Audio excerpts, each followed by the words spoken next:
नमस्कार दोस्तों, एसएम के एक्टिविटी यूट्यूब चैनल में आपका स्वागत है। मिशन प्रवक्ता 2025 के तहत आज लेके आए हैं हम हिंदी साहित्य का भाग नंबर 3, जिसका आज पहला प्रश्न है, इतिहास लेखन की सबसे विकसित पद्धति है, अर्थात इतिहास लेखन की सबसे विकसित पद्धति कौन सी मानी जाती है। हमारे पास ऑप्शन है विधेयवादी पद्धति, वर्णानुक्रम पद्धति, कालानुक्रमी पद्धति, समाजशास्त्री पद्धति। हमारा ऑप्शन हो जाएगा सही ऑप्शन नंबर ए, विधेयवादी पद्धति। ऑप्शन नंबर ए सही हो जाएगा। लिखा है, इतिहास लेखन की सबसे विकसित पद्धति विधेयवादी पद्धति मानी जाती है। आचार्य रामचंद्र शुक्ल ने इतिहास लेखन की विधेयवादी पद्धति का अनुसरण कर अपना इतिहास ग्रंथ लिखा है। फ्रेंच विद्वान तेन ने विधेयवादी पद्धति को सुव्यवस्थित सिद्धांत के रूप में स्थापित किया था। क्वेश्चन यहाँ से ये भी बन सकता है कि आचार्य रामचंद्र शुक्ल ने इतिहास लेखन में किस पद्धति का प्रयोग किया है, तो विधेयवादी पद्धति का अनुसरण करके इन्होंने इतिहास लेखन लिखा था। प्रश्न नंबर अगला है हमारे पास, भारतीय साहित्य की भूमिका के लेखक हैं। ऑप्शन है दूधनाथ सिंह, रामदरस मिश्र, रामविलास शर्मा, उपर्युक्त में से कोई नहीं। ऑप्शन नंबर सी हमारा सही हो जाएगा, रामविलास शर्मा। लिखा है, भारतीय साहित्य की भूमिका के लेखक रामविलास शर्मा हैं। इनकी अन्य पुस्तकें भारतीय सौंदर्य बोध और तुलसीदास, लोक जागरण और हिंदी साहित्य, परंपरा का मूल्यांकन आदि। दूधनाथ सिंह ने सपाट चेहरे वाला आदमी, ये इनका कहानी संग्रह है। निराला आत्महंता आस्था, ये आलोचना है, ये इन्होंने लिखा है। तो यहाँ पे हमारे दो प्रश्न यहाँ पे क्लियर होते हैं। दूधनाथ सिंह की अगर हम रचना की बात करें तो दूधनाथ सिंह की रचना है सपाट चेहरे वाला आदमी, ये कहानी संग्रह है। और उसके बाद इन्होंने लिखा निराला आत्महंता आस्था, ये आलोचना इन्होंने लिखी है। रामविलास शर्मा की बात करें तो इनकी रचना है भारतीय सौंदर्य बोध और तुलसीदास, और दूसरा है लोक जागरण और हिंदी साहित्य, और तीसरा है परंपरा का मूल्यांकन। तो यहाँ से भी प्रश्न बन सकते हैं, काफ़ी इम्पोर्टेंट देखने को मिल रहे हैं। प्रश्न संख्या 39 है, इनमें से किस साहित्य इतिहासकार ने अपने इतिहास ग्रंथ में हिंदी के गद्य साहित्य को गद्य का आविर्भाव, गद्य का प्रवर्तन, गद्य का प्रसार और गद्य की वर्तमान गति नामक खंडों में विभक्त करके विवेचित किया है। तो ऑप्शन है हमारे पास बच्चन सिंह, शिव सिंह सेंगर, रामचंद्र शुक्ल, रमाशंकर शुक्ल रसाल। तो हमारा आंसर हो जाएगा ऑप्शन नंबर सी, रामचंद्र शुक्ल। प्रश्न संख्या 40 है, हिंदी साहित्य के उत्तर मध्यकाल को कलाकाल नाम देने वाले विद्वान हैं, यानी किसने उत्तर मध्यकाल को कलाकाल कहा था। ऑप्शन है मिश्र बंधु, रमाशंकर शुक्ल रसाल, विश्वनाथ मिश्र और रामचंद्र शुक्ल। हमारा ऑप्शन हो जाएगा सही ऑप्शन नंबर बी, रमाशंकर शुक्ल रसाल। लिखा है, हिंदी साहित्य के उत्तर मध्यकाल को कलाकाल नाम देने वाले विद्वान रमाशंकर शुक्ल रसाल हैं। इस काल को मिश्र बंधु ने अलंकृत काल तथा विश्वनाथ प्रसाद मिश्र ने श्रृंगार काल और रामचंद्र शुक्ल ने रीतिकाल नाम दिया है। यहाँ से भी ये क्वेश्चन बार बार रिपीट हो रहे हैं, काफ़ी इम्पोर्टेंट है, तो आप नोट कर सकते हैं। इसके बाद ये अभी हिंदी साहित्य का इतिहास चल रहा है, इसके बाद हम आदिकाल पढ़ने वाले हैं, ये टॉपिक वाइज पढ़ेंगे हम। प्रश्न number 41, the modern vernacular literature of Hindustan के लेखक कौन है? आसान सवाल है, तो आपका जवाब क्या है आप लगाइए।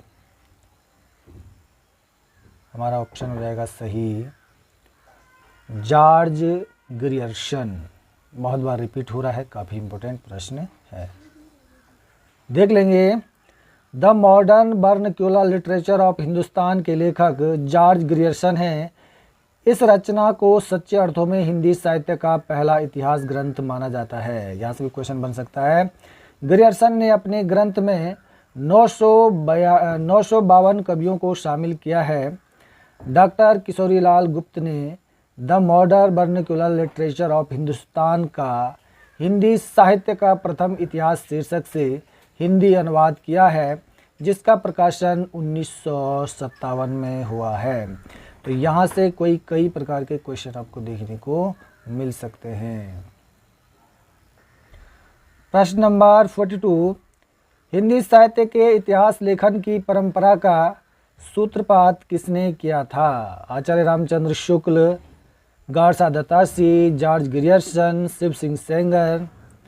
आंसर लगाइए। ऑप्शन हो जाएगा Garcin de Tassy. Option number B हमारा सही हो जाएगा। लिखा है, हिंदी साहित्य के इतिहास लेखन की परंपरा का सूत्रपात गारसा दत्तासी ने किया था। गारसा दत्तासी की पुस्तक फ्रेंच भाषा में है। इनकी पुस्तक का नाम इस्तवार द ला लिटरेट्यूर एंडवी हिंदुस्तानी है। यह पुस्तक 2 भागों में विभक्त है। इसका प्रकाशन क्रमशः 1839 तथा 1847 ईस्वी में हुआ। द्वितीय संस्करण में यह 3 भागों में विभक्त हो गया, जिसका प्रकाशन 1871 ईस्वी माना जाता है। ये क्वेश्चन भी कई बार आता है, द्वितीय संस्करण का प्रकाशन, तो 1871।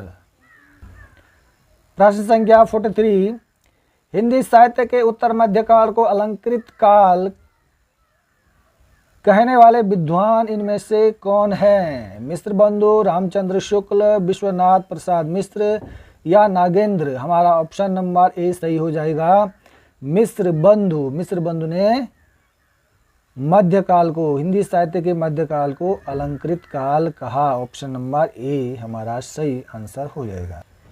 लिखा है यहाँ पे, हिंदी साहित्य के उत्तर मध्यकाल को अलंकृत काल कहने वाले विद्वान मिश्र बंधु हैं। रामचंद्र शुक्ल ने उत्तर मध्यकाल को रीतिकाल तथा विश्वनाथ मिश्र ने श्रृंगार काल कहा है। 3 क्वेश्चन यहाँ पे भी बन गए हैं। प्रश्न नंबर 44, हिंदी साहित्य का आरंभ 693 ईस्वी से मानने वाले इतिहासकार इनमें से कौन हैं? Acharya Ramchandra Shukla, Hazari Prasad Dwivedi, Ram Kumar Verma, doctor Nagendra. Option number C हमारा सही आंसर होगा, राम कुमार वर्मा। हिंदी साहित्य का आरंभ 693 ईस्वी से मानने वाले इतिहासकार हैं राम कुमार वर्मा। लिखा यहाँ पे, हिंदी साहित्य का आरंभ 693 ईस्वी से मानने वाले इतिहासकार राम कुमार वर्मा है। राम कुमार वर्मा हिंदी साहित्य की अवधि 693 से 1693 ईस्वी तक मानते हैं, अर्थात संधि काल से लेकर भक्ति काल तक की अवधि को ही लिया है इसमें। प्रश्न संख्या 45 है, हिंदी साहित्य का उत्तर मध्यकाल को रीतिकाल किस विद्वान ने कहा? हिंदी साहित्य का उत्तर मध्यकाल को रीतिकाल किस विद्वान ने कहा है? ऑप्शन है आचार्य रामचंद्र शुक्ल, मिश्र बंधु, पंडित विश्वनाथ प्रसाद मिश्र और शिव सिंह सेंगर। ऑप्शन हो जाएगा हमारा ऑप्शन नंबर ए, आचार्य रामचंद्र शुक्ल। लिखा है यहाँ पे, हिंदी साहित्य के उत्तर मध्यकाल को रीतिकाल आचार्य रामचंद्र शुक्ल ने कहा है। रीतिकाल को विद्वानों द्वारा दिए गए अन्य नाम इस प्रकार से हैं। तो यहाँ पे और भी क्वेश्चन है। रमाशंकर शुक्ल रसाल ने कलाकाल कहा है, पंडित विश्वनाथ मिश्र ने श्रृंगार काल कहा है और मिश्र बंधु ने अलंकृत काल कहा है। प्रश्न संख्या 46, वर्ण क्रमानुसार लिखा गया हिंदी साहित्य के इतिहास का प्रथम ग्रंथ निम्नलिखित में से कौन सा है? तो इसका ऑप्शन, सही आंसर है ऑप्शन नंबर बी, इस्तवार द ला लितरेत्यु एंदुई ए हिंदुस्तानी। ये हमारा सही आंसर हो जाएगा ऑप्शन नंबर बी। प्रश्न संख्या है 47, डॉक्टर गणपति चंद्र गुप्त के अनुसार हिंदी साहित्य के इतिहास का पुनर्लेखन किस दृष्टिकोण के अनुसार किया जाना चाहिए? तो इसमें हमारा ऑप्शन हो जाएगा सही ऑप्शन नंबर सी, स्वतंत्र, तटस्थ एवं संतुलित दृष्टि से। स्वतंत्र, तटस्थ एवं संतुलित दृष्टि से लिखा यहाँ पे। डॉक्टर गणपति चंद्र गुप्त के अनुसार हिंदी साहित्य के इतिहास का पुनर्लेखन स्वतंत्र, तटस्थ एवं संतुलित दृष्टि से किया जाना चाहिए।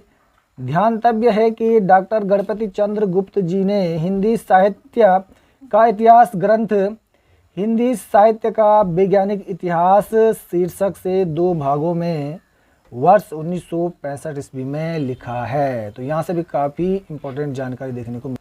अगला प्रश्न है, आचार्य शुक्ल की ऐतिहासिक दृष्टि कौन सी है? आचार्य शुक्ल की ऐतिहासिक दृष्टि है। तो इसका ऑप्शन इस प्रकार से हैं, सही हो जाएगा आंसर ऑप्शन नंबर बी, युग की परिस्थितियों को प्रमुखता प्रदान करती है। आचार्य रामचंद्र शुक्ल की ऐतिहासिक दृष्टि युग की परिस्थितियों को प्रमुखता प्रदान करती है। ऑप्शन नंबर बी हमारा सही हो जाएगा। लिखा यहाँ पे, आचार्य शुक्ल की ऐतिहासिक दृष्टि युग की परिस्थितियों को प्रमुखता प्रदान करती है। आचार्य शुक्ल ने साहित्य इतिहास के प्रति एक निश्चित व सुस्पष्ट दृष्टिकोण का परिचय देते हुए युगीन परिस्थितियों के संदर्भ में विकास क्रम की व्याख्या करने का प्रयास किया है। इनका प्रसिद्ध ग्रंथ हिंदी साहित्य का इतिहास 1929 ईस्वी में प्रकाशित हुआ।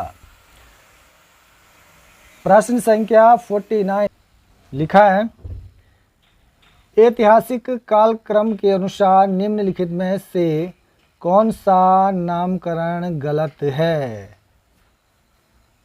तो हमारे ऑप्शन है रीतिकाल, मध्यकाल, आदिकाल और संक्रांति काल। सही आंसर है ऑप्शन नंबर ए, रीतिकाल। लिखा यहाँ पे, ऐतिहासिक काल क्रम के अनुसार दिए गए नामों में से रीतिकाल नाम गलत है। आदिकाल, मध्यकाल जिसे पूर्व मध्यकाल एवं उत्तर मध्यकाल भी कहा जाता है, तथा संक्रांति काल नाम ऐतिहासिक काल क्रम की दृष्टि से सही हैं। रीतिकाल गलत है, बाकी ये सही है। आदिकाल, मध्यकाल और ये संक्रांति काल ये सही है। तो ऑप्शन नंबर ए हमारा करेक्ट है। प्रश्न संख्या 50 है हमारे पास, निम्नलिखित में से किस लेखक ने कालों की रचनाओं की विशेष प्रवृत्ति के अनुसार उनका नामकरण किया है? ऑप्शन है राम कुमार वर्मा, शिव सिंह सेंगर, नागेंद्र। तो हमारा ऑप्शन नंबर डी सही हो जाएगा, आचार्य रामचंद्र शुक्ल। लिखा है यहाँ पे, आचार्य रामचंद्र शुक्ल ने कालों की रचनाओं की विशेष प्रवृत्ति के अनुसार उनका नामकरण किया है। आचार्य शुक्ल ने इतिहास लेखन की विधेयवादी पद्धति को अपनाया। आज के लिए हमने पूरे 50 प्रश्न कंप्लीट कर दिए हैं और इन 50 प्रश्नों में लगभग हमने कई और भी क्वेश्चन तैयार किए हैं। तो ये हिंदी साहित्य के प्रश्न है, लगभग 150 प्रश्न होने वाले हैं। उसके बाद हम आदिकाल को पढ़ेंगे, उससे आगे हम कंटिन्यू करते रहेंगे प्रवक्ता भर्ती 2025 के तहत। तो आप हमसे जुड़े रहें, हमारे चैनल को सब्सक्राइब करें, लाइक करें, ताकि मैं निरंतर इसी प्रकार से आपको वीडियो बनाता रहूं। तब तक के लिए धन्यवाद।